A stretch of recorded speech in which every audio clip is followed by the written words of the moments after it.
You might think of today's podcast as kind of a spiritual survival guide for the holidays. And don't we need it? Doesn't it feel like January 20th was years ago instead of just months ago? All the things that have happened since Inauguration Day.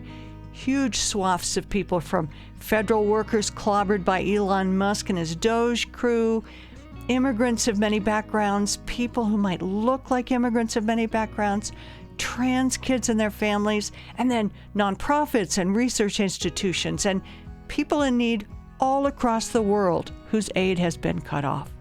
It's awful. So how do we keep dealing with all of it? We thought it was a good time to talk with Reverend Jen Simon, one of our ministers at Jefferson Unitarian Church, to get a little pastoral caregiving advice and a little theology to tuck in your pocket for the holidays. I know I'll be at a dinner table over the next month with people on the other side of the divide, and I bet you will be too. It's a great day for the Faithful Resistance podcast because we get to talk to Jefferson Unitarian Church Assistant Minister Jen Simon today. Welcome, Reverend Jen, or Rev Jen, as so many people call you at church. Thanks for joining us today. And as we record this, it's about Thanksgiving time. And one of the questions that comes up for me is, how do I talk to my people that aren't necessarily of the same inclination as I am politically when we're sitting around the turkey dinner table and all those other holiday dinner tables for the next month or so? I would love some advice.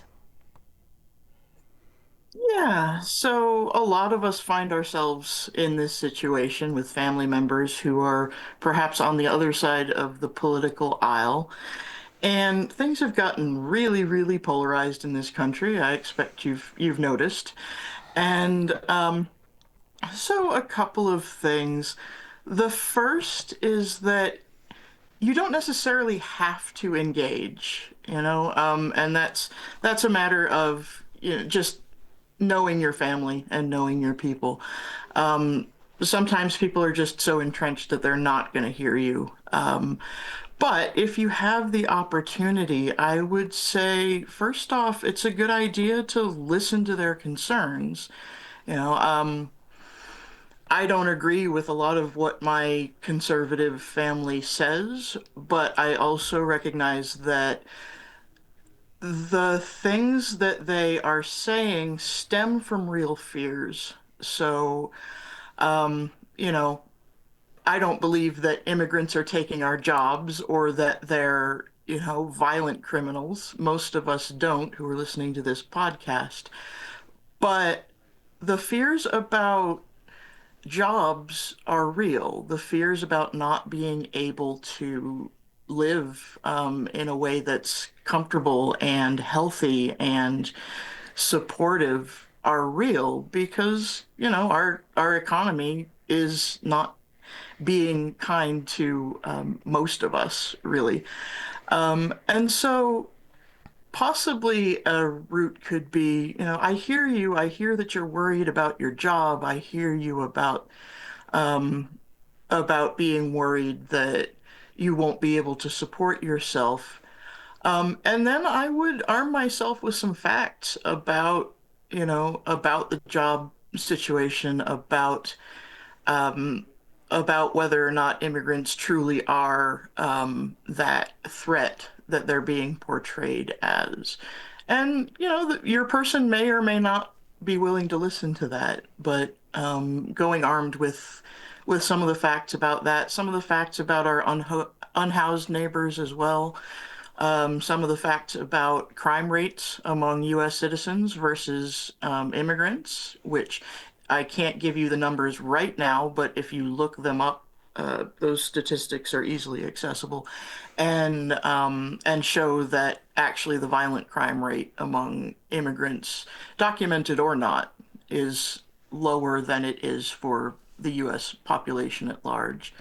So, but I would say first and foremost, acknowledge that their fears are real, because that's something we can do authentically. Because whether you're on the left or the right, it's difficult to live right now. It really is.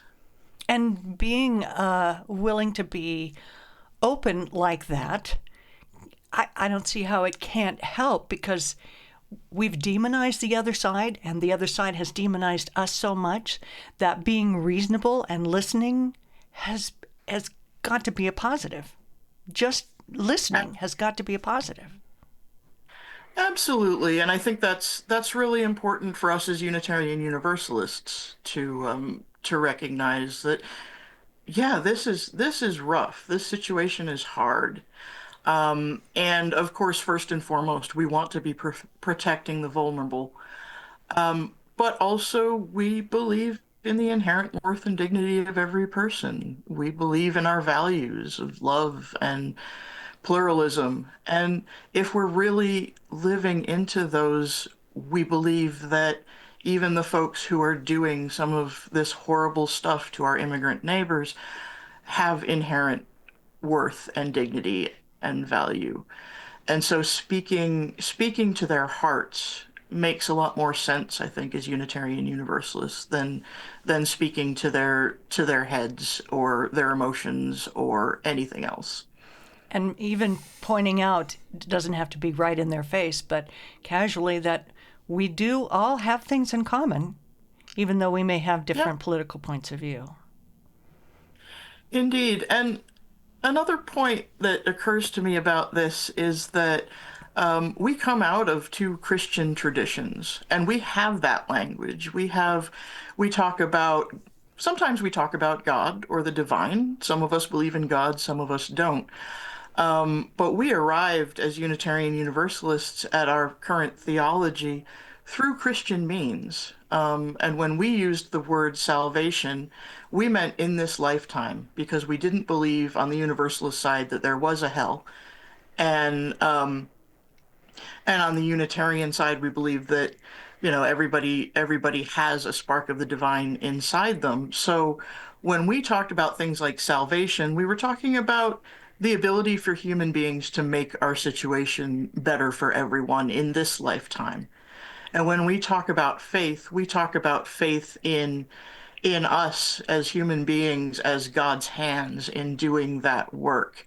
And I think we kind of miss a trick when we don't claim that language out in this public sphere, because the ways that other conservative Christian denominations talk about those things is very punitive, and I don't think it reflects the love that we see when we read about the life of Jesus. Sometimes when I meet somebody new at a gathering, maybe it's a friend of a family member who comes, and if religion will come up, and I'll talk about Unitarian Universalism, somebody will say, well, what Christian denomination is that? And when I say, well, it's not actually a currently active Christian denomination, boy, do I get a, well, who are you? What planet are you from thing? I mean, I'm right in saying it's not an actively Christian denomination, but maybe I shouldn't phrase it like that. Maybe I should talk about our roots instead, as a way to bridge the conversation between the two of us. That could be helpful, and it's a both and. We have, of course, members who are Christians, usually of kind of the progressive Unitarian variety. And so, yeah, we are, so our theology comes out of Christianity, and it comes out of a Christianity that believed that Jesus came not just or not to die for our sins to make atonement. We believe that a loving God wouldn't punish people infinitely for finite sins to begin with. But the Unitarian belief was that Jesus came to help us all live into our own divinity.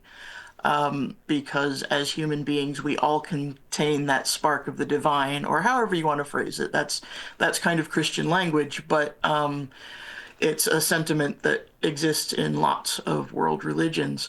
And that's where our Unitarian ancestors kind of turned up and said, no, we don't follow what Jesus taught us because we think we're going to hell.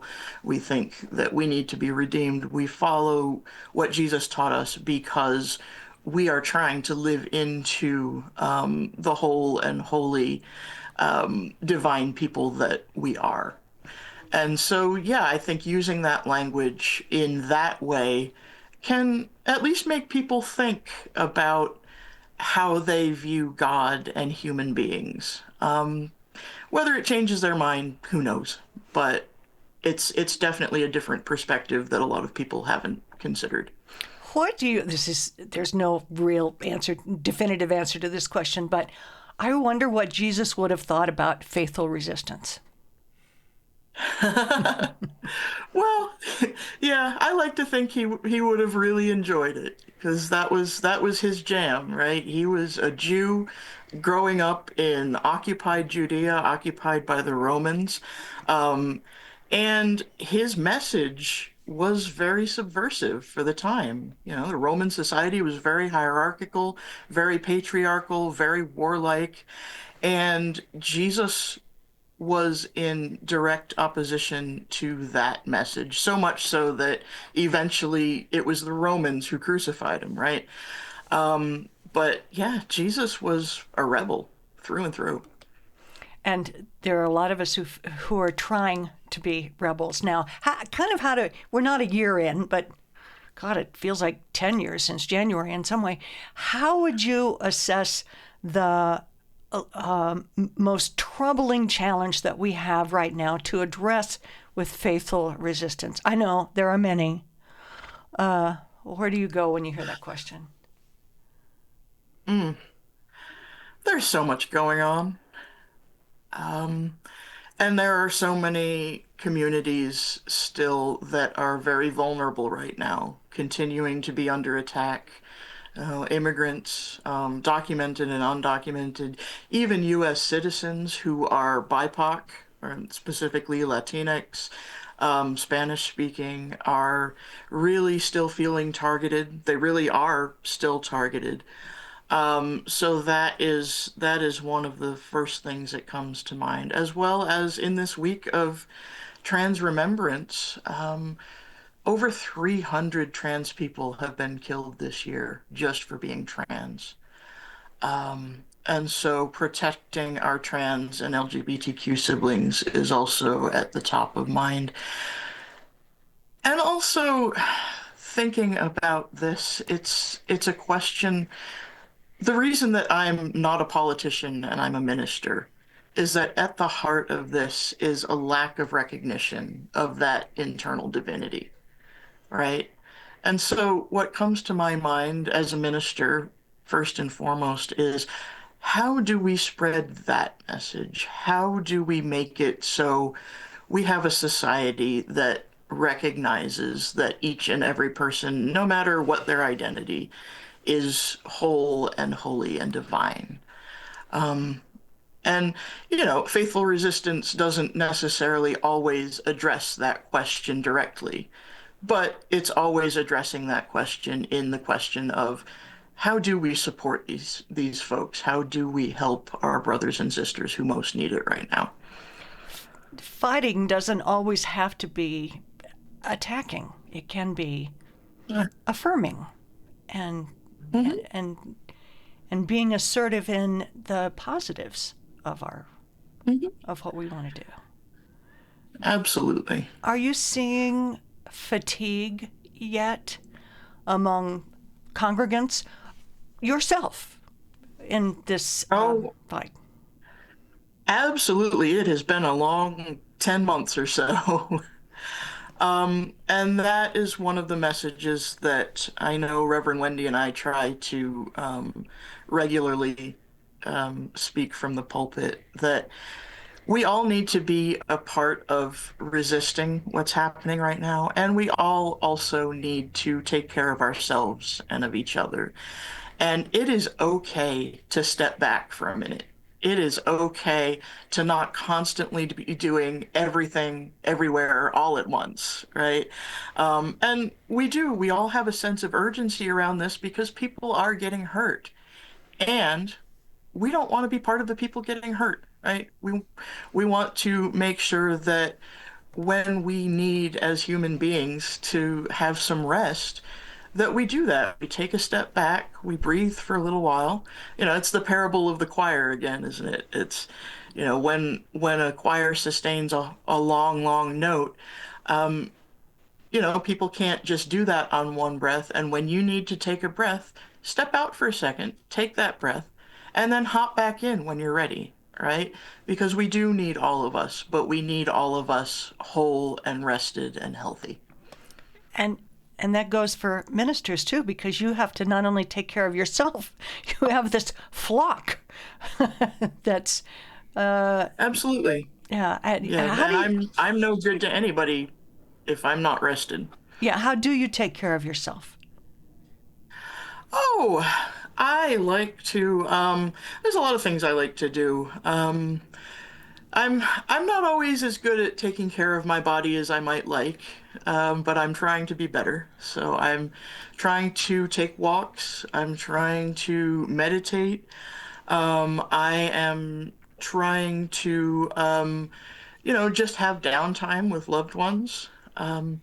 And, I watch way too much Netflix lately, because sometimes the brain just needs to kind of vegetate for a bit. So I try to give myself real downtime, and it's hard. It's hard not to check your email every 20 minutes. It's hard not to do that, but it's vitally important. And is there a message of the holiday season, of the Christmas season, that also helps sustain you into another year, starting another year in January, where then we have to think about midterm elections and all those things. But what's the holiday message that helps you go forward? I think, and again, coming out of those Christian denominations, Christmas is big for us even now. And I think I find inspiration in the message that a poor Jewish couple who had a baby out of wedlock. That baby grew up to spread a message of peace and love and inherent worth and dignity for everyone, despite being a refugee himself, despite having to flee persecution himself, despite the vast array of power that was the Roman Empire. And his message is the one that has endured. His message is the one that has stuck with us for over 2,000 years. And that's a message of love and of resistance to oppression and of faith and hope. So that's where I am going into this December. And I hope we can all remember that for this next month and well beyond. Yeah. Thank you, Reverend Jen, for being with us today and talking about this holiday season. And we wish you the very best. And right back at you. Thank you so much. It's been a pleasure. If you have ideas for topics or people to interview, please email us at faithfulresistance@jeffersonunitarian.org. And please share this podcast with other people of goodwill and subscribe yourself. Also, to find ways to do your part, even during the holidays, please check out the Faithful Resistance page at our website, jeffersonunitarian.org. And just keep on doing the next right thing. Go out, do the next right thing.